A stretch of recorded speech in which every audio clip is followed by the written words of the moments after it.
नमस्कार, India news देख रहे हैं आप और मैं हूं आपके साथ सचिन दुबे। हमारे इस विशेष कार्यक्रम की शुरुआत करते हैं। कांग्रेस नेता राहुल गांधी और महासचिव प्रियंका गांधी वाड्रा पदयात्रा के लिए दौरान अमेठी पहुंचे हैं। इस दौरान राहुल गांधी ने एक बार फिर से हिंदू और हिंदुत्व का मामला उछाला है। राहुल गांधी बोले कि गांधी जी ने कहा था कि हिंदू का रास्ता सत्याग्रह है, जबकि हिंदुत्ववादी का रास्ता सत्याग्रह है। जो अन्याय के खिलाफ लड़ता है वो हिंदू है और जो हिंसा फैलाता है वो हिंदुत्ववादी है। अमेठी में कार्यकर्ताओं को संबोधित करते हुए राहुल गांधी ने कहा कि आज एक तरफ हिंदू है जो सच्चाई की बात करते हैं, दूसरी तरफ वो हिंदुत्ववादी हैं जो नफरत फैलाते हैं और सत्ता को छीनने के लिए कुछ भी कर सकते हैं। उन्होंने कहा कि हिंदुस्तान में आज हिंदू बनाम हिंदुत्ववादी के बीच में लड़ाई है। एक तरफ सच्चाई, महात्मा गांधी, इसीलिए पूरे हिंदुस्तान ने उनको महात्मा कहा। हिंदू, दूसरी तरफ नथुराम गोडसे, हिंदुत्ववादी, उसको किसी ने महात्मा नहीं कहा और ना कह सकते हैं, क्योंकि नथुराम गोडसे ने हिंदू के छाती में, सच बोलने वाले हिंदू की छाती में, सच की लड़ाई लड़ने वाले हिंदू की छाती में 3 गोली मारी। क्योंकि नथुराम गोडसे अपने डर का सामना नहीं कर पाया।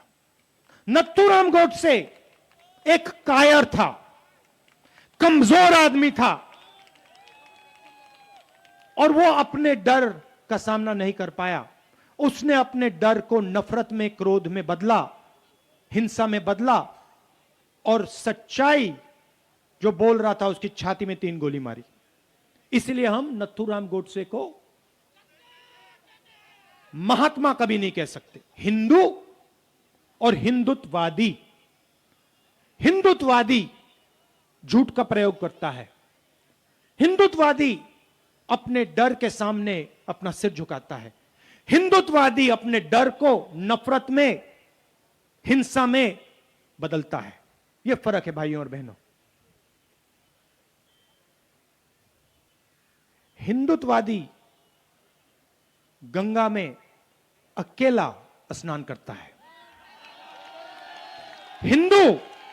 हिंदू करोड़ों लोगों के साथ गंगा में स्नान करता है। तो नरेंद्र मोदी जी ने, वो कहते हैं मैं हिंदू हूं, तो चलिए सच्चाई की नरेंद्र मोदी जी ने कहां रक्षा की? मैं आपसे पूछता हूं। नरेंद्र मोदी जी ने कहा मैं देश के हर युवा को, 2 करोड़ युवाओं को रोजगार दूंगा। सच्चाई या झूठ? सच्चाई या झूठ? हिंदू या हिंदुत्ववादी? नरेंद्र मोदी जी ने कहा, कोरोना के समय कहा, भाइयों और बहनों थाली बजाओ, कोरोना चला जाएगा। हिंदू या हिंदुत्ववादी? नरेंद्र मोदी ने कहा कि चाइना की सेना हिंदुस्तान के अंदर नहीं आई। चाइना की सेना ने 1000 किलोमीटर हिंदुस्तान की जमीन हड़प ली है। हिंदू या हिंदुत्ववादी?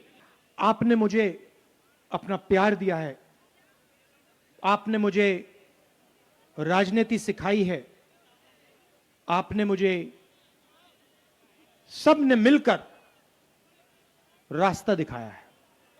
तो मैं आपका धन्यवाद करता हूं और मैं आपको यह आश्वासन देना चाहता हूं कि यह पारिवारिक रिश्ता है, कभी नहीं टूटने वाला है। आगे बढ़ते रुक करते हैं एक और खबर का। अखिलेश के करीबियों पर आईटी की रेड पड़ी है। अखिलेश यादव के करीबी नेताओं के घर पे छापेमारी जारी है। मऊ में सपा प्रवक्ता राजीव राय के घर पर छापेमारी हुई है। वाराणसी से आई इनकम टैक्स की टीम की छापेमारी। राजीव राय सपा अध्यक्ष अखिलेश यादव के हैं करीबी। मऊ के शहर कोतवाली के शहादतपुरा आवास पर छापा मारा गया है। मैनपुरी, आगरा, लखनऊ में भी इनकम टैक्स की रेड जारी है। मनोज यादव, जैनेंद्र यादव के आवास पर भी छापेमारी लगातार जारी है। जैनेंद्र यादव और फनीटू अखिलेश यादव के निजी सचिव हैं। अखिलेश के निजी सचिव जैनेंद्र के घर पर आईटी की रेड। गोमती नगर की विशाल खंड 2 में जैनेंद्र यादव का घर है, जहां पर आईटी की रेड मारी जा रही है। ये 3 तस्वीरें हम आपको दिखा रहे हैं, जहां चारों तरफ आप देख पा रहे हैं पुलिसकर्मियों की तैनाती कर दी गई, क्योंकि रेड के दौरान ना कोई घर के भीतर जा पाएगा, ना ही कोई घर के भीतर से बाहर आ पाएगा। तो तमाम पुलिसकर्मियों की तैनाती लगातार जारी है और कहा यह जा रहा है कि कल शाम तक ये जो रेड है वो लगातार चलती रहेगी।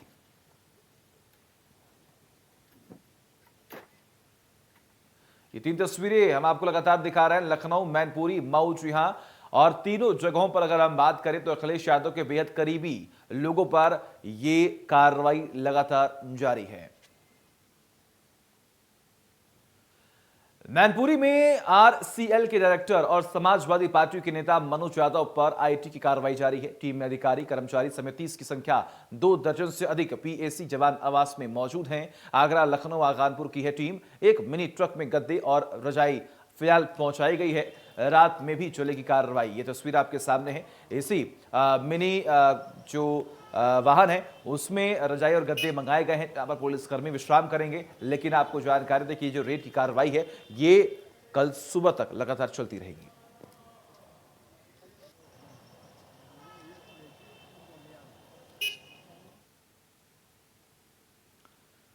लखनऊ में सुबह से ही सपा प्रमुख अखिलेश यादव के करीबियों के घर आयकर विभाग की छापेमारी चल रही है। कार्रवाई के दौरान अखिलेश यादव के करीबियों में जैनेंद्र यादव और फनीटू यादव के घर आयकर विभाग ने छापेमारी की है। हमारे सहयोगी ने वकील मिसम जैदी से खास बातचीत की, सुनिए। समाजवादी पार्टी के राष्ट्रीय अध्यक्ष अखिलेश यादव के करीबी समाजवादी पार्टी के नेता जैनेंद्र यादव और फनीटू यादव के घर सुबह से ही आयकर विभाग की कार्रवाई चल रही है छापेमारी की। और आप देख सकते हैं कि अभी भी यहां पर सन्नाटा है, यानी कि अंदर जो है वो अधिकारी बैठे हुए हैं और जो कार्रवाई है वो लगातार जारी है। सुबह से ही जो अधिकारियों का आने जाने का सिलसिला है वो जारी है। बताया जा रहा है करीब 20 से ज़्यादा अधिकारी वो मौजूद हैं। पास में घर और है, उस घर पर भी जो छापेमारी कार्रवाई है वो चल रही है। वकील साहब आए हुए हैं, उनसे जानते हैं। वकील साहब, आप किससे मिलने आए थे यहाँ पे? मैं नीटू भाई से मिलने आया था। तो अभी मैंने अंदर जब मैंने मिलने की कोशिश की तो अंदर से करवाया गया कि उनसे कहो 2 दिन बाद आए। तो इसका मतलब 2 दिन तक अंदर रहेगी पूरी टीम। 302, 307 के जो मुलजिम होते हैं, मैं कानून की बात कर रहा हूँ, 302, 307 के मुलजिम, उनको भी राइट होता है कि अपने अधिवक्ता से मिल सकते हैं। बट यहाँ जो हो रहा है वो आपके सामने है। दबाव बनाया जा रहा है, पूरा किसी को मिलने नहीं दिया रहा है। आप गए थे अंदर तो क्या बताया? मैंने गेट पे जब मैं गया, मैंने कहा कि भाई मुझे मिलना है, मैं उनका वकील हूँ। तो अंदर से यही कराया गया कि 2 दिन बाद आप आइए अधिकारियों द्वारा। तो जाहिर है कि साफ तौर पे जो कार्रवाई छापेमारी की है आयकर विभाग की वो लगातार जारी है। बताया जा रहा है कि ये जो नीटू यादव हैं उनके वकील हैं और वो मिलने आए थे, हालांकि उनको मिलने नहीं दिया गया। वही जानकारी इनकी तरफ से जो मिली है कि जो आयकर विभाग के अधिकारी से उनकी बात हुई, वो उनका ये कहना है कि 2 दिन बाद आइएगा, तब मुलाकात होगी। यानी कि ये जो छापेमारी कार्रवाई है वो अभी आगे तक भी चलने वाली है। सिद्धार्थ के साथ रवि कुमार। सपा मुखिया अखिलेश यादव के करीबियों के घर पर आयकर विभाग की छापेमारी जारी है। जैनेंद्र यादव और फनीटू यादव के आवास पर आयकर की छापेमारी के दौरान घर से बाहर आई टीम से इंडिया न्यूज ने बात करने की कोशिश की, पर कार्रवाई पर अधिकारी कुछ भी बोलने को तैयार नहीं है। कंप्यूटर है, उनको खंगालने की कोशिश वो की जा रही है, यानी कुछ इनपुट जरूर उनको करने के लिए यहाँ सुबह से जैनेंद्र यादव के घर पर छापेमारी कार्रवाई करके इनकम टैक्स अधिकारी बाहर है। हालांकि इस बारे में कुछ भी बोलने को तैयार नहीं है। देख सकते हैं कि इनकम टैक्स से जुड़े हुए अधिकारी हैं, यहाँ पर जो लोग हैं वो गाड़ी में मौजूद हैं और यहाँ से वो लोग अब वापस जा रहे हैं। हालांकि इसको लेकर बात करने की कोशिश की गई कि क्या कुछ शिकायत मिली थी जिसको लेकर ये लोग कार्रवाई करने आए थे। यहाँ पर कई घंटों की छापेमारी की कार्रवाई के बाद अब ये लोग यहाँ से वापस जा रहे हैं। हालांकि इसको लेकर इनसे बात करने की कोशिश जरूर की गई, लेकिन ये लोग कुछ भी बात करने के लिए तैयार नहीं है। हालांकि अब ये लोग यहाँ से वापस जा रहे हैं। इस छापेमारी की कार्रवाई के दौरान क्या कुछ मिला है, क्या कुछ कार्रवाई हुई है, इसको लेकर अभी इनकम टैक्स अधिकारी कुछ भी बोलने को तैयार नहीं है। अब ये देखना होगा कि और दूसरी जगहों पर जो छापेमारी कार्रवाई है वो हो रही है, उसको लेकर क्या कुछ निकल कर आता है। सिद्धार्थ के साथ Ravi Kumar, India News, Lucknow. Samajwadi party के राष्ट्रीय अध्यक्ष अखिलेश यादव के करीबियों के घर आयकर की टीम की छापेमारी हुई है। हम इस समय जैनेंद्र यादव जो कि नीतू यादव का घर है और इसी घर के बाहर मौजूद है। अभी एक टीम यहां से जरूर गई है, हालांकि उस टीम से बात करने की कोशिश की गई, उस टीम ने कोई भी बात नहीं की। हालांकि उसके बाद अभी बताया जा रहा है कि अभी कुछ टीमें और है अंदर जो छापेमारी कार्रवाई है वो कर रही है और जो भी जरूरी दस्तावेज है, लैपटॉप है, कंप्यूटर है, उनको खंगालने की कोशिश वो की जा रही है। यानी कुछ इनपुट जरूर उनको मिला होगा, उसी के बाद छापेमारी कार्रवाई है करने के लिए यहाँ सुबह से इनकम टैक्स की टीम है वो पहुंची हुई है और साफ तौर पर एक टीम यहाँ से जा चुकी है। उसके अलावा भी बताया जा रहा है कि अभी कुछ टीमें अंदर मौजूद हैं जो लगातार छापेमारी कार्रवाई है वो की जा रही है। हालांकि सुरक्षा के लिहाज से यहाँ पुलिस के लोग हैं वो भी मौजूद है। हालांकि इसको लेकर इनकम टैक्स के लोगों से बात करने की कोशिश जरूर की गई, हालांकि इस पर वो कुछ भी बोलने को तैयार नहीं है। सिद्धार्थ के साथ रवि कुमार, इंडिया न्यूज। अब खबर बलिया से है, जहां सपा के राष्ट्रीय सचिव राजीव राय के घर इनकम टैक्स ने छापेमारी की। इस दौरान राजीव राय को घर में नजरबंद कर दिया गया, जिसके बाद राजनीतिक गलियारों में हड़कंप मच गया। वही सपा के राष्ट्रीय महिला अध्यक्ष जूही सिंह बड़ा बयान दे दिया। उन्होंने कहा कि बीजेपी में बौखलाहट है, जिसकी वजह से सरकार ये कृत्य अपने एजेंसियों से करा रही है और सपा इससे डरने वाली नहीं है। मुकदमा कराए, कुछ भी करे।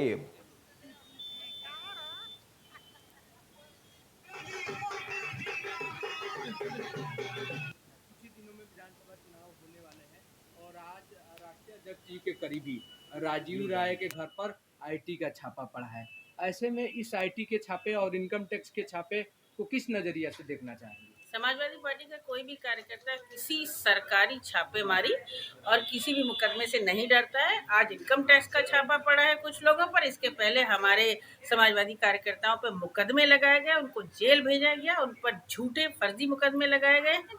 समाजवादी पार्टी के राष्ट्रीय अध्यक्ष को अपार जन समर्थन मिल रहा है। अखिलेश यादव जी सरकार बनाएंगे, बहुमत से सरकार बनाएंगे।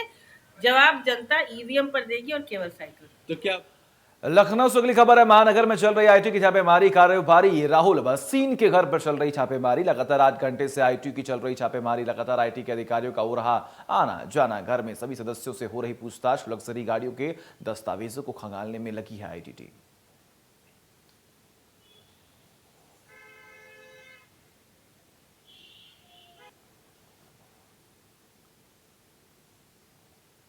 इटावा के हिंदी सेवा निधि में डिप्टी सीएम दिनेश शर्मा पहुंचे, जहां उन्होंने उत्तर प्रदेश आयकर विभाग की छापेमारी पर कहा कि केंद्र सरकार का स्वतंत्र विभाग है, इसको राजनीतिक के रूप से न देखें। इसके साथ ही सपा और बसपा के गठबंधन पर कहा, ये तो अब सिमटे दल हैं। पहले सपा और बसपा का और कांग्रेस और सपा का भी गठबंधन फेल हुआ है। उन्होंने कहा कि बीजेपी अपने कार्यों के आधार पर जीत रही है। मुस्लिम बहनों के लिए भी सरकार ने काम किया है। नाम क्यों ले आप? एक जिनको नुकसान हो रहा है उन्हीं को नुकसान हो रहा है। आज तक का देश का सबसे बड़ा गठबंधन समाजवादी पार्टी और बहुजन समाज पार्टी का हुआ है।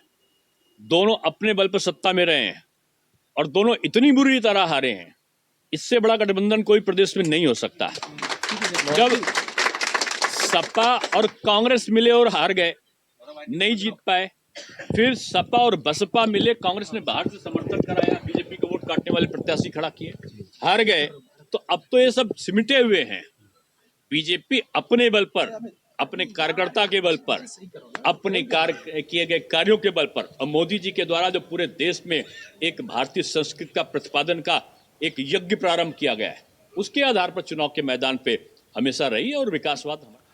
19 दिसंबर से बीजेपी प्रदेश में जन विश्वास यात्रा शुरू करने जा रही है। प्रदेश के 6 अलग अलग क्षेत्रों से यह यात्रा निकाली जाएगी। अवैध क्षेत्र की यात्रा लोहिया की धरती अंबेडकर नगर से शुरू होगी। बीजेपी के राष्ट्रीय अध्यक्ष जेपी नड्डा हरी झंडी दिखाकर रवाना करेंगे। यह यात्रा जिले की 5 विधानसभाओं से होकर अवैध क्षेत्र की 82 विधानसभाओं से होकर गुजरेगी। यहाँ जनसभाओं और रोड शो के माध्यम से जनता से संपर्क करेगी।